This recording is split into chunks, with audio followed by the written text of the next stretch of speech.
السلام عليكم ورحمة الله وبركاته. معكم مؤسسة ركن الأرض للعوازل والمكولات لعزل الأسطح البلاط والصبة أسطح الشنكو. طبعا ده سطح مبلط. بنشرح لحضراتكم الخطوات اللي بتتم كالآتي: أول خطوة غسيل السطح وتنظيفه جيدا بالمياه. تاني خطوة ترويب السطح لفواصل البلاط بالكامل، أعزكم الله وحضراتكم شايفين كده، ده اللي هو الترويب. بعد الترويب بنوضع حاجة اسمها الشاش. الشاش ده اللي هو له مسميات أكتر من مسمى، بيسمى الشاش، بيسمى الفايبر مش، اللي هو ده حضراتكم برضو اللي هو ده الشاش. ده اللي هو الشاش بينفرد على الارض بالكامل ونبدا نديله وجه عزل. ده اول وجه عزل زي ما حضراتكم مش اتفضلتوا كده. ده اول وجه عزل فوق الشاش، يعني اللي هو ده الشاش اهو، ده الشاش، وبنبدا ندي عليه وجه عازل. ده اول وجه عازل. وبس ينشف الوجه الاولاني ده نبدا نديله الوجه الثاني. بس ينشف الوجه الثاني نبدا نديله اللي هو الكريليك المطاطي، اللي هو ده اللي هو شركه كريليك المطاطي، شركه عوازل كنوز الجيل. تمام.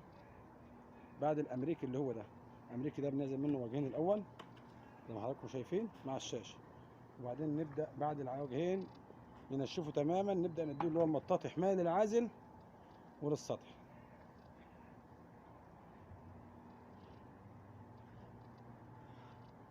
ده زي ما شرحنا لحضراتكم، ده اول وجه. لازم أن يكون العزل تقيل بالدرجه دي، ياتي اللمعه دي في العزل ان شاء الله. معنى ان هو ياتي اللمعه دي معناته ان العزل تقيل وكويس. فده اول وجه بعد وضع الشاش والترويج. بس ينشف ان شاء الله بنديه وجه تاني، ينشف السطح تاني يوم يديله اللي هو الكريليك، او نشف في فصل الصيف لما بينشف في نفس اليوم بنديله الكريليك في نفس اليوم. معكم مؤسسة ركن الأرض للعوازل والمكولات. للتواصل 053 48 48 580.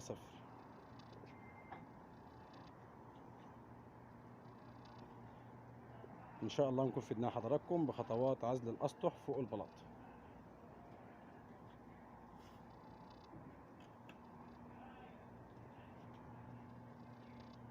ده اللي هو الوجه الأولاني مع الشاشة.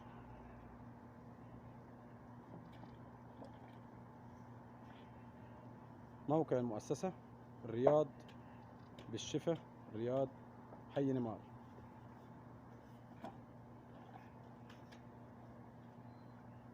والسلام عليكم ورحمة الله وبركاته.